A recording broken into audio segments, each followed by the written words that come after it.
After spending years and a lot of money on your medical education, you may now be in a position to decide between starting your own practice from the ground up or purchasing an existing one.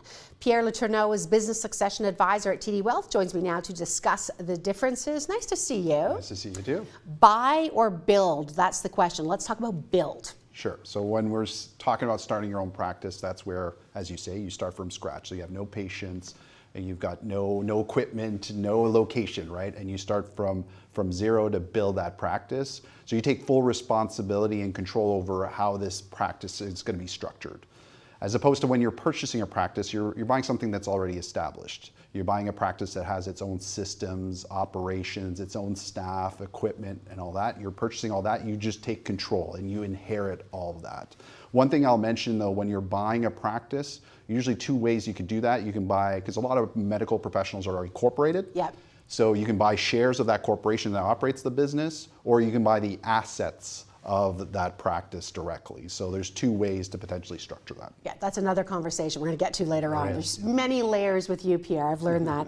Let's talk a bit about then just the good and the bad, I'll say, with building versus buying. So let's start with the build. What are some of the benefits of doing it on your own and some not? So one of the major benefits of building your own practice is that you start from zero, so you have full control in terms of how that practice is going to be structured. Yep. Right? You develop the patient care model that maybe suits best your values. You can hire the staff that you think will help you grow your business. You can also maybe have flexibility in determining where it's going to be located.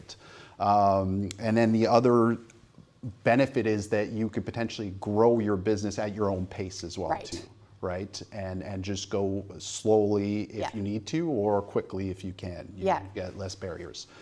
In terms of some of the disadvantages, well, one of the disadvantages, there could be well, first off, you don't have any patients to start off, right? So that means no revenue to start off, right? So it may take you some time to build the patients and build the revenue that's required to be able to sustain your lifestyle. Exactly. Right? And then with that, there may be upfront costs as well, too. Again, with no revenue. With no revenue, exactly. So managing that becomes very difficult, right? You don't have equipment, you don't have staff, you don't have a location, so you gotta pay some money to, or provide some funds to be able to do that. Yeah. So I think when you're building your own practice, it's better suited for practice areas where maybe there's lower barriers to entry. So an example of that are family doctors. Mm-hmm. So we know there are a lot of communities in this country where there's a lack of family doctors, a lot of demand. So it's much easier in that practice area to set up shop and have patients, right? So there are lower barriers to entry. There's still some upfront costs, but you should be getting patients pretty early. Yeah, put up a sign for a family doctor, just thousands will flock to you. Yes. That's again a different conversation.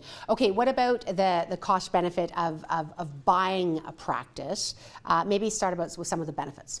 Sure, so if you're buying a practice, then you're buying, there's a client base, right? There's a patient base and inflow of cash flow that you're buying, right? So that's one of the major benefits is you buy the practice and you've got revenue already. Yeah. Okay.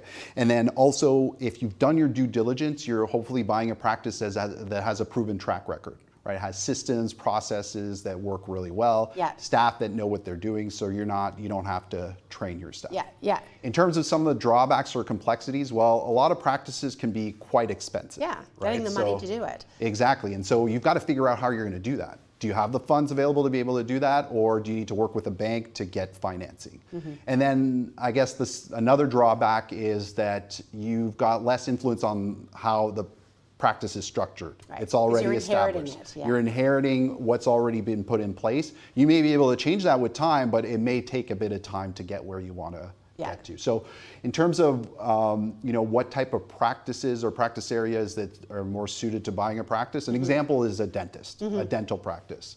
There are a lot of,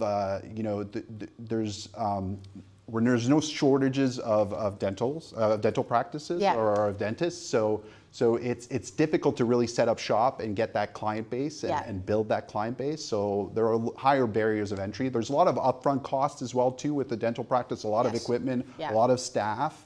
And also when you think about patients, they're used to going to the same dentist, right? So they have recurring appointments, and so it's difficult to track the patients from another dentist. Finally, I'd say if you're thinking about either of these options, and I know we always say speak to somebody who knows your situation, but there's a little more complexity with this one too. Yeah, I think there's a lot more professionals that you'd want to get involved. So starting off with maybe an advisor, right? This is a big financial decision.